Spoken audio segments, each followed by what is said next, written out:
sa Ginoo ang mga problema. Gitugot sa Ginoo ang mga problema. Gitugot sa Ginoo ang mga pagsulay. O kaya ka tingala nga grabe ang pagsulay sa imong kinabuhi. Hapit na ka mo give up o surrender sa pagpangalagad sa Ginoo. Di-allow ka na sa Ginoo apan dito sa ulahing pader na ay pagtampo-upo sa Ginoo. Kung nanong na ay pagsulay, na ay mga bagyo, na ay mga paglutos sa kinabuhi sa pamilya sa Ginoo. Sa diha nga mo ampo ka sa Ginoo, gipahunong sa Ginoo. Klase ang atong situation karong adlaw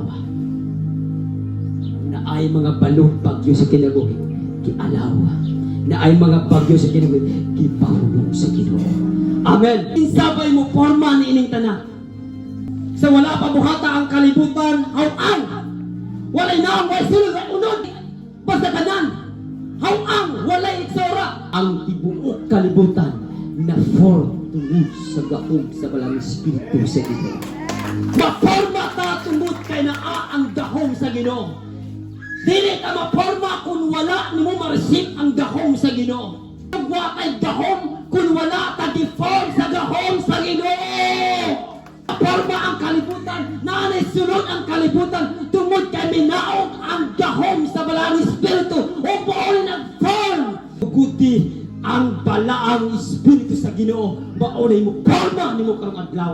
Panang mga bagyo, mga balot sa kinabuhi nga imong na-encounter sa pila ka tuig ka nang alagad sa Ginoo. Ug ayaw ka discourage, gipaunara ka sa Ginoo. Mo form ining tanan gawas sa balang Espiritu Santo. Wala na porma, wala na sulod. Apan sa diha kami kung saan ang gahom sa balang Espiritu Santo sa Ginoo. Naporma ang kalibutan. I-appeal siya sa imuhang pangandoy.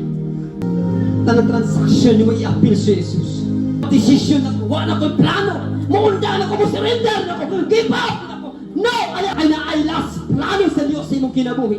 Naan patay na gihapon ta. Mulingit na sa walang patay na gihapon ta. Wala na sila ay plano, wala na sila ay desisyon.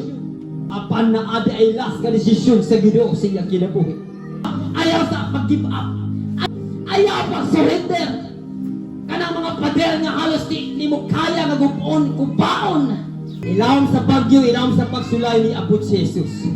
Pero di kasi mo problema mo padayag ang Diyos. Ayaw sa pag-give up, ayaw pag surrender, ayaw pag atras. Go! Step forward! Kailangan sa problema magpakita ang Diyos sa imong kinabuhi. Ayaw pag-give up, sa unahan gisumpayan sa Diyos ang imong mga gikinahanglan. So I pray and I declare, hindi na ka mahilabtan sa kaaway. In the mighty name of Jesus. I pray and I declare in the mighty name of Jesus.